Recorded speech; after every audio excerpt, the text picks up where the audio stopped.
was a member of the El Paso City Council, and I think was once in a rock band. How's everybody doing? Good to see you. Good to be with you. My thanks to SEIU, Mary Kay Henry, who I just got to say hello, and thanks to Backstage for organizing this.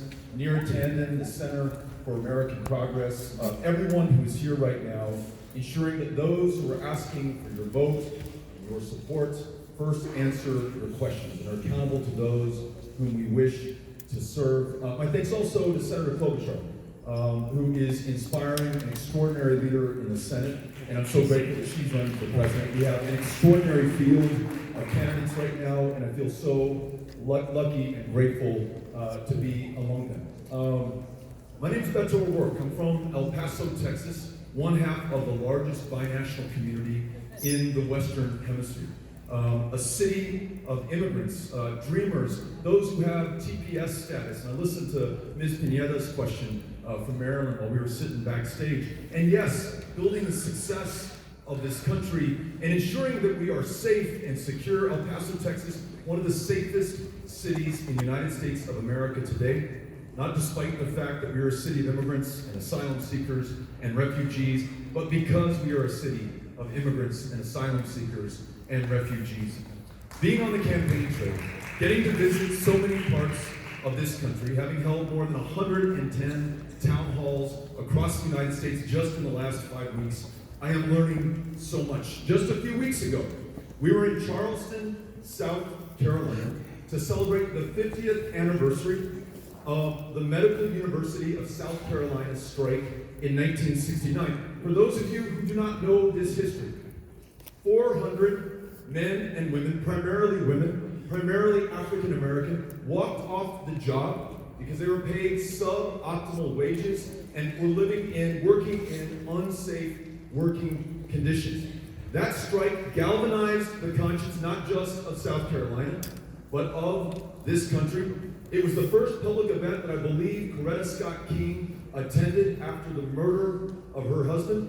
Ralph Abernathy was there as well. And 12 of those employees were fired, 11 of them African American women who were willing to show that they would sacrifice everything, including their jobs, to ensure better working conditions and wages, not just for themselves, but for other workers. So as we're marching with Pastor Thomas Dixon, who organized this march, I said, hey, this is great. 50 years later, I can only imagine the progress that we have seen in Charleston, South Carolina. And he said, actually, it's not like that, Beto. In fact, I would say that wages and working conditions are worse now for the nurses and healthcare workers here at MUSC than they were 50 years ago. Some of these nurses who are providing care to their patients cannot afford to receive care in the same institution in which they work. Not only have we not made progress, we've actually slid back in so many ways.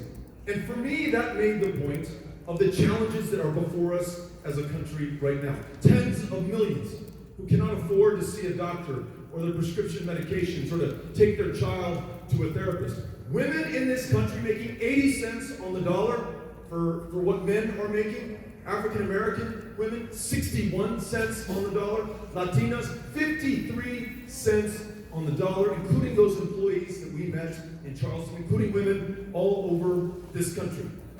Immigration, millions living in the shadows, working some of the toughest jobs, lucky to make a minimum wage, some not even making that, kept in modern day bondage, their immigration status used as leverage to keep them down from fully participating in this country's success and in our economy. An economy that works too well for too few and not well enough for most Americans. A time of extraordinary income and wealth inequality exacerbated every single day during this administration, and then the challenge of all challenges before us.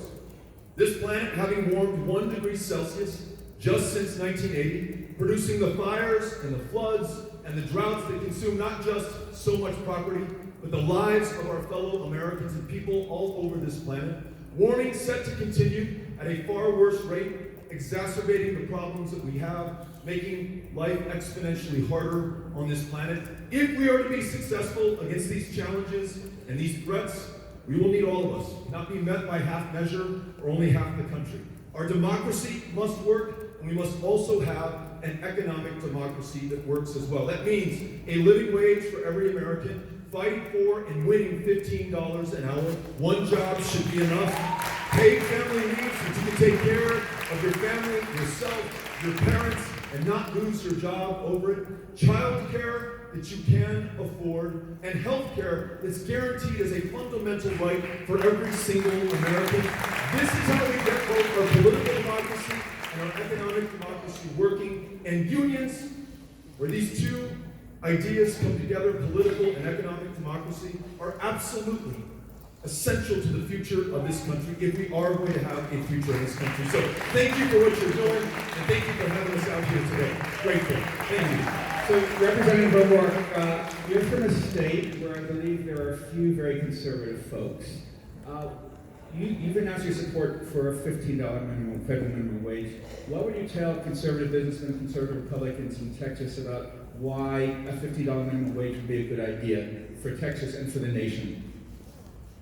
When, in the words of D. Taylor, which I first heard here in Las Vegas, when one job is enough, when you can focus on what you're doing at work and don't have to worry about the next job or the third job that you're going to go to in one 24-hour period, your productivity at work is going to be so much greater. That business owner is going to get so much more out of that employee. Now, whether you're taking care of patients in a clinic or a hospital, or you're teaching school, and in Texas, nearly 50% of public school educators are working a second and a third job just to make ends meet. When everyone can just work that one job, they're going to be better at it. We will be better as a country. And to my fellow Democrats who worry about talking about this or taking on right-to-work laws in states like Texas or elsewhere, we just ran a 254-county campaign in Texas, showed up in the most conservative, the most liberal, the smallest towns, the biggest of cities with this same message. And not only did we win more votes than any other Democrat in statewide Texas history, 500,000 of my fellow Texans who voted for Greg Abbott, a Republican Tea Party governor, also voted for us on the same ballot. In other words, we do not have to allow our partisan differences to define us on issues of economic opportunity and equity, whether it's in our economy or education or in healthcare. So we can take on this battle, and I think we can win it, and we can bring everybody's interests to the table. Thank you. In recent decades, corporate power has increased greatly while unions have declined, worker bargaining power has declined, and worker power has declined both in politics and at the workplace. One example is that even though Americans overwhelmingly support a higher federal minimum wage, it really doesn't have a snowball's chance in hell in Congress nowadays. How important to you is this decline in worker power, and what do you think should be done about it? You're absolutely right, Steve. So you can correlate the decline in union participation with the rise in income and wealth inequality in this country. Fewer people holding on to more of the wealth as more and more people no longer have a voice in what they're paid, their working conditions, and how we take care of our fellow Americans. And so the reverse of that is also true. If we can increase union membership and participation, we're going to see more equality in how wealth and income and opportunity are distributed in this country. So we've got to make sure that we address some serious structural challenges made worse, like decisions by the Supreme Court, Janus, which no longer allows public employees not only to fight for their fellow employees, but to deliver for those whom they serve. I was on the House Veterans Affairs Committee for 6 years, and I learned firsthand how members of AFGE not only used official time to ensure that their members were able to do a better job, but delivered better care for veterans, came up with the innovations that are literally saving the lives of those fellow Americans who put their lives on the line for us.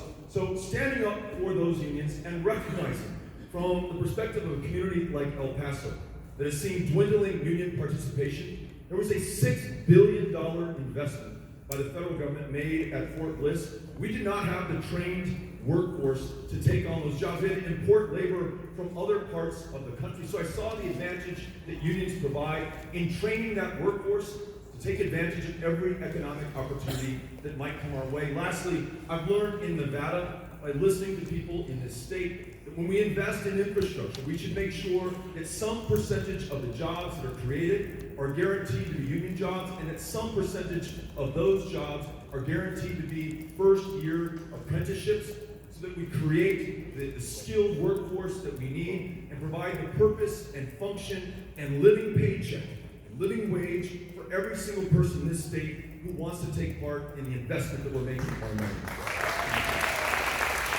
It is largely agreed that a major reason Donald Trump won Michigan, Wisconsin, and Pennsylvania, which turned the election, was that he wowed a lot of the working class. There are other reasons like voter suppression in Wisconsin, but in terms of trying to win back the working class to help move Wisconsin, Michigan, Pennsylvania back into the Democratic column, what do you think Democrats need to do? What would you do if you're the Democrats' presidential nominee to win back those states?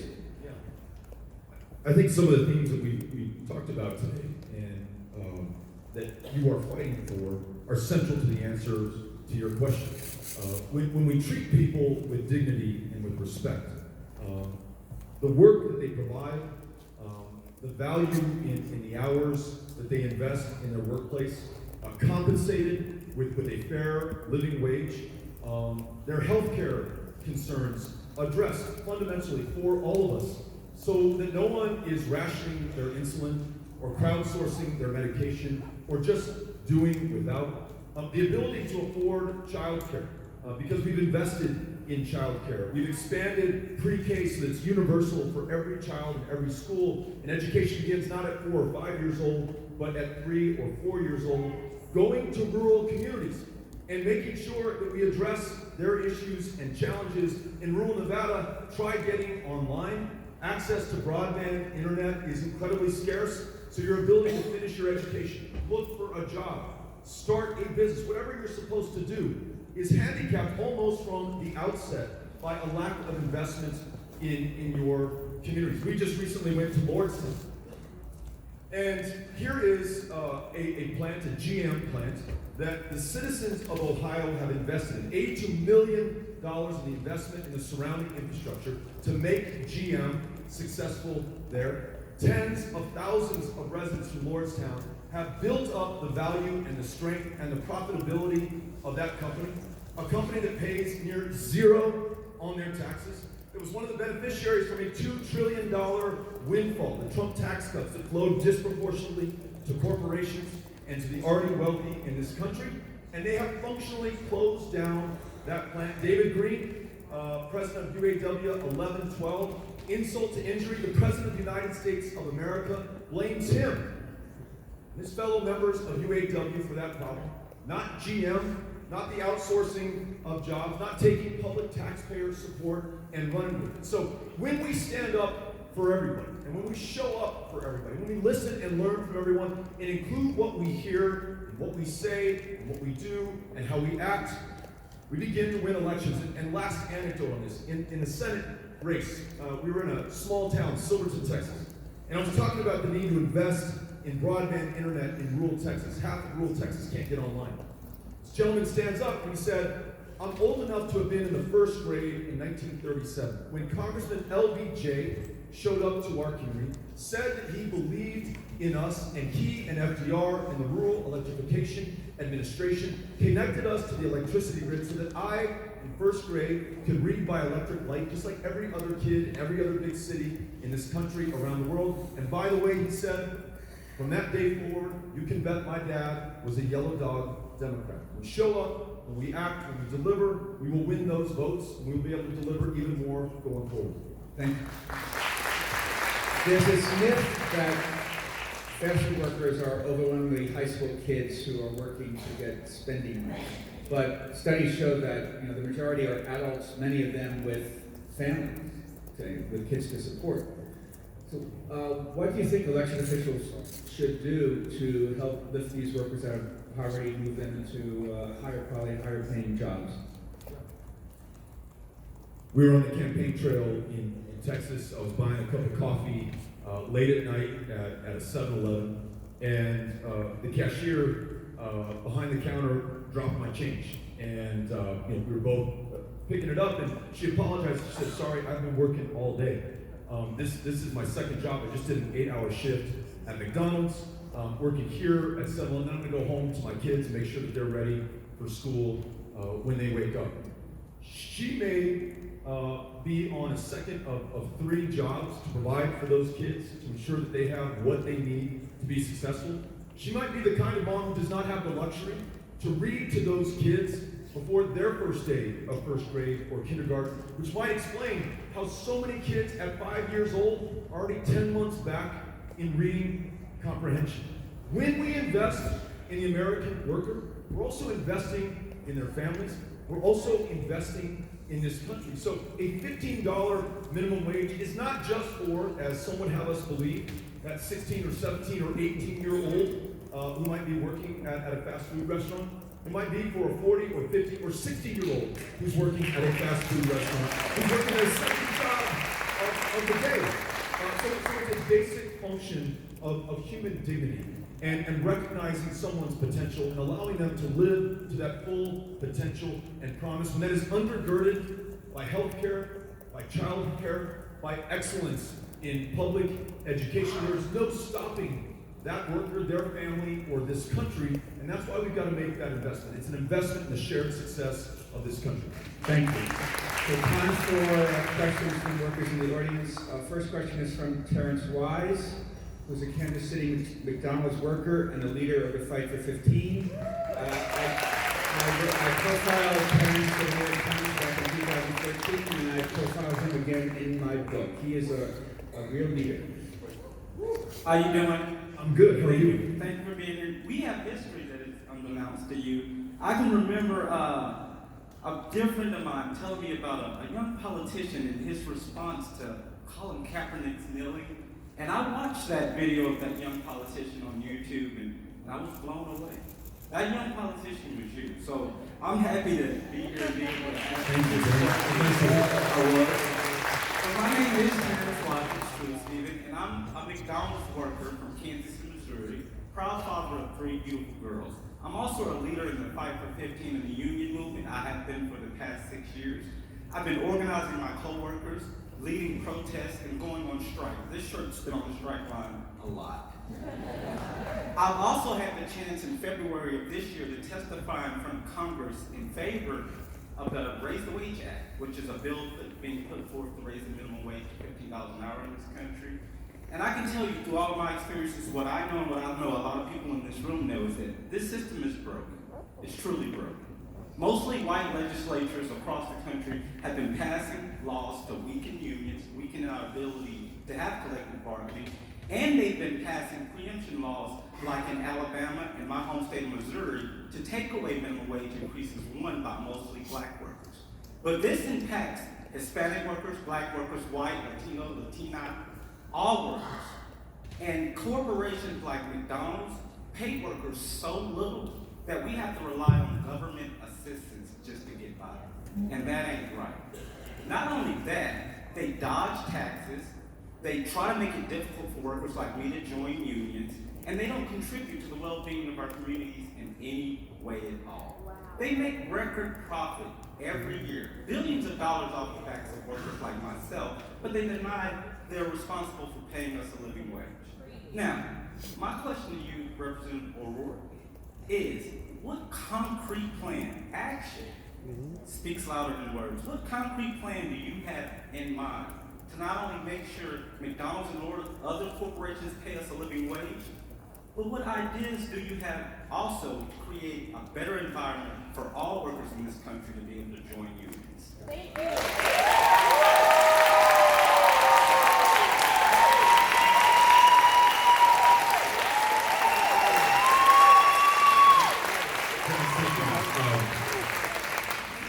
Really powerful, and you just made the case. Better than I've ever heard made before. So you asked for concrete actions to address this set of challenges. First, sponsor legislation when I was a member of Congress for a $15 hour minimum wage. Introduced legislation to try to stop forced arbitration which unfairly limits the ability and the power of workers to challenge unsafe or unfair labor practices or conditions, removes the ability to access the courts in what is supposed to be this proud democracy for a majority of the people in this country who are working at lower wages right now. Those are two very specific actions. I don't take, and I have not for 5 years, any political action committee money from any corporation or from any organization whatsoever. We don't accept money from lobbyists. And I want to roll back the worst excesses of that Trump tax cut, whose benefits, you are absolutely right, disproportionately flowed to corporations who are already sitting on record piles of cash. The people of the future are in no way going to be able to believe that when we were at $21 trillion in debt, had millions who had no health care, had underfunded our schools, that our answer to that was a $2 trillion tax cut that went to those who already had the lion's share of wealth in this country. But there's one more issue that I want to address, and it begins with your citation of that comment that I gave about NFL players kneeling to call attention to the killing of unarmed black men in this country. I used to think that the inequality that we had in America was a function of the criminal justice system. And in some part it is. You look at the largest prison population on the face of the planet, it is disproportionately comprised of people of color, including those there for possession of a substance that is legal in more than half of the states of the country. But you speak to larger fundamental issues. There is 10 times the wealth in white America than there is in black America today. That kindergarten classroom that I keep referring to, you are a child of color 5 times as likely to be disciplined or suspended or expelled. Maternal mortality crisis in this country, 3 times as deadly for women of color. And we are restricting the right to access reproductive health care. And the disparity between white America and black America when it comes to infant mortality is greater today in 2019 than it was in 1850, 15 years before the abolition of slavery. So I want to make clear, as important as a minimum wage of $15 as a floor, and that one job should be enough for all of us, and health care and child care and excellence in public school education, we also have to confront and squarely face the legacy of slavery and segregation and Jim Crow and continuing suppression in our democracy and in our community. So thank you. Beto.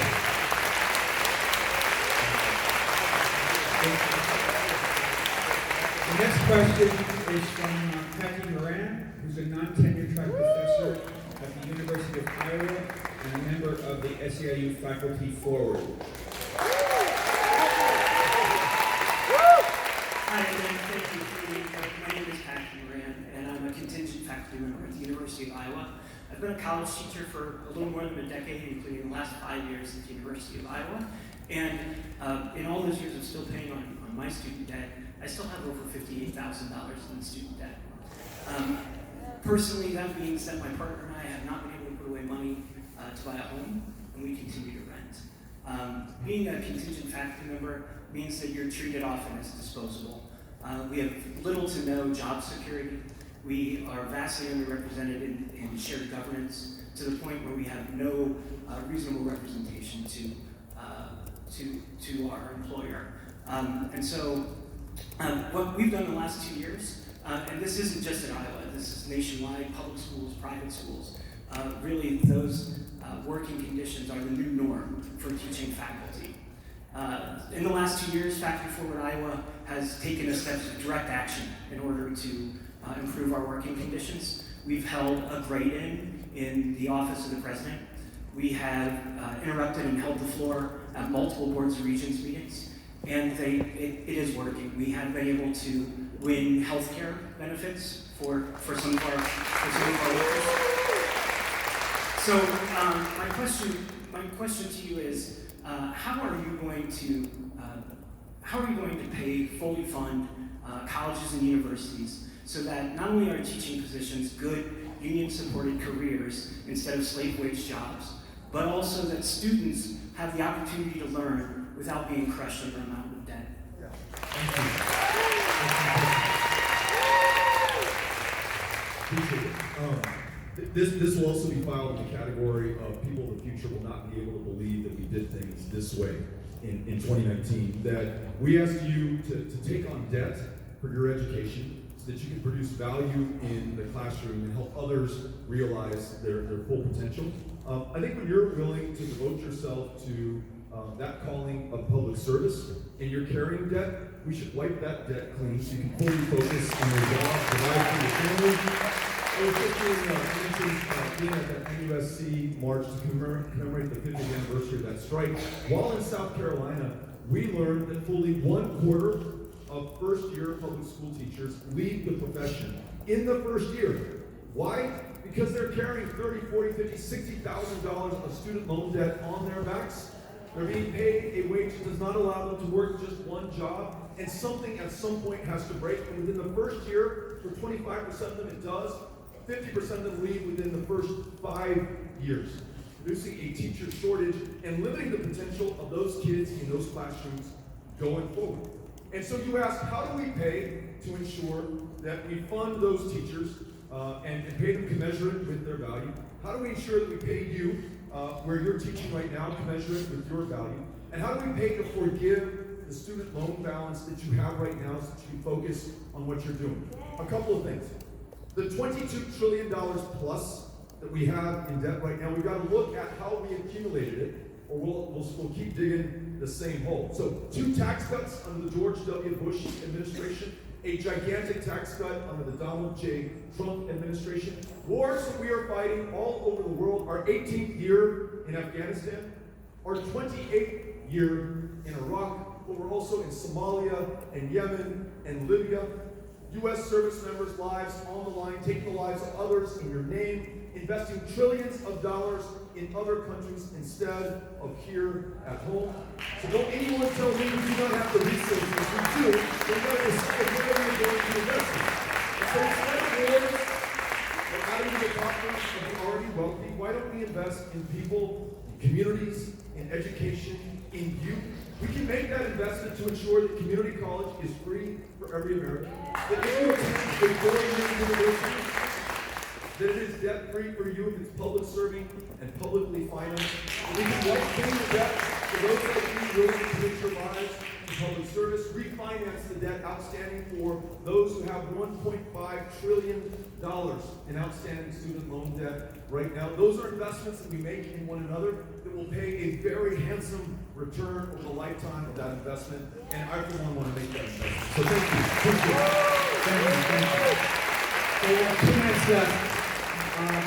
Let me ask you your views on how should we as a nation achieve universal health coverage. Texas, I think, is the highest, one of the very highest rates of uninsured in the nation. What would you do in your 2-minute answer? And what would you do to rein in soaring drug prices? So just before I came here to be with you and listen to you and answer your questions, I was at the home of former Senator Harry Reid, listening to and learning from him. And this was an issue that he chose to talk about, the Affordable Care Act, and just what a challenge it was to pass that and to wrangle the votes necessary to get it across the line and onto the president's desk for his signature. Lifting up millions who were now insured, could see a doctor, afford their medications, receive that life-saving procedure that allows them to live and then to live to their full potential. And the need to build on that success, as great as it was also admittedly imperfect. Premiums too expensive for too many. Others not able to afford medication even though they have health care. In Texas, we lost the life of a school teacher. She had health care, but she didn't have $119, which was the copay for her flu medication, and died of the flu in the United States of America, the wealthiest and most powerful country on the face of the planet. So in Texas, a state that declined to expand Medicaid, get that expanded everywhere else that we have failed to do that. Stand up to these drug companies and the pharmaceutical corporations, use our leverage to bring down the cost of medications, and then in addition, allow you to buy them from Canada or some other country if you can get them cheaper there. Don't hold the American taxpayer who invested in the innovations that produced these cures and medications in the first place hostage with the highest drug prices on the face of the planet. And then there's an idea that I like a lot, introduced by two women with whom I worked, Jan Schakowsky and Rosa DeLauro, in the United States House of Representatives. Medicare for America. Everyone who does not have care today automatically enrolled in Medicare. Those who have insufficient care or too expensive care are able to choose to enroll in Medicare. And then others, through their unions or through their employers who have employer-sponsored insurance and choose to keep it, are able to do so. That is the quickest, surest path to get to guaranteed, high-quality, universal health care for every single American. Thank you all for having me out here today. Very grateful for the work that you're doing. Appreciate it.